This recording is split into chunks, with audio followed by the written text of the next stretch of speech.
وعجبني بوست الاستاذ عمر هريدي بيتكلم ان ارض اكتوبر اللي اتسحبت ثمنها 30 مليار جنيه، وده على فكره يتفق مع كلام المهندسين اللي انا كلمتهم. وقال لك والارض الجديده ثمنها لا يزيد عن مش عارف قال 5 مليون او 10 مليون، 5 مليار او 10 مليار، فبالتالي انت خسران اكتر من 20 مليار جنيه من استبدال الارض دي بارض بديله. فانا من وجهه نظري، طبعا هو القرار قرار مجلس الاداره، الزمالك بيضحك عليه. انا ما عنديش اي مشكله وجمهور الزمالك ما عندوش اي مشكله لو انت طلعت بمنتهى الصراحه وقلت الارض دي احنا محتاجينها لانها تساوي فلوس كتيره جدا، وهنديكوا ارض بديله ونعوضكم، ما عنديش مشكله. وهضرب لك المثال بمصيف مرسى مطروح، وده في منطقه مميزه جدا، كل اعضاء الزمالك اللي راحوا بيقولوا كده. لما صدر بيان رسمي من هيئه المجتمعات العمرانيه ووزاره الاسكان وقالوا ان هيتم سحب الارض دي لمشروع قومي، الزمالك قال لك تعظيم سلام، بلدنا يا عم نقف جنبها. لكن اللي ان انا اقول ان انا هسحب وافضل كل شويه اقول سبب وكل الاسباب تطلع في شنك، فاخش في ان انا هديكوا ارض تانية اصل في الصحراء، لا مش في الصحراء، لا هرمي لك الفتات زي ما بنقول ومش هعوضك عن كل الخسائر دي، فدي كارثه.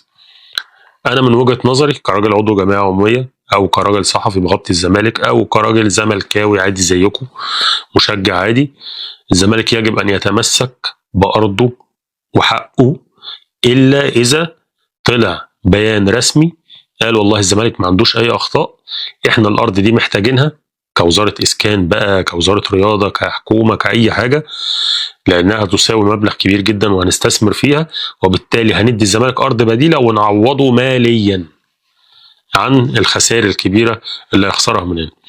اما ان انا اخد ارض واحتاس في بناها ومش هعرف ابنيها، ولو كلام عمر هريدي الكلام ده يتفق مع كلام المهندس هود، على فكره المهندس هود هو مدير المشروع اللي اتسحب بتاع نادي الزمالك، يعني هو مدير مهندسين اللي كانوا شغالين في المشروع بتاع الارض.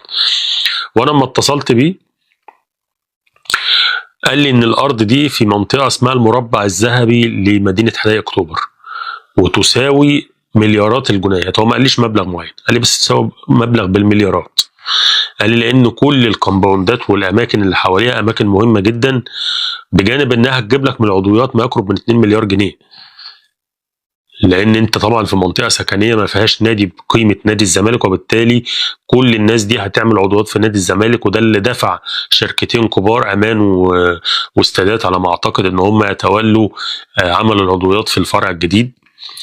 فحضرتك ما تاخدش من الارض دي وتديني ارض ثمنها ما يجيش 1% من ثمن الارض دي، طب مين اللي هيعوض الزمالك على الخسائر دي؟ يا بني أنت فأكرها أرض ورث عن أمك. يا بني دي أرض تخصصت بسعر مدعوم من 23 سنة تحت شروط معينة علشاء تتبني منفعة عامة لأبناء الشعب، نادي يمارس فيه الرياضة.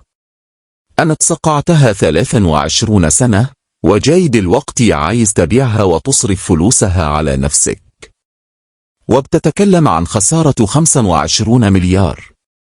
هي أرض أمك علشان تكسب ولا تخسر فيها،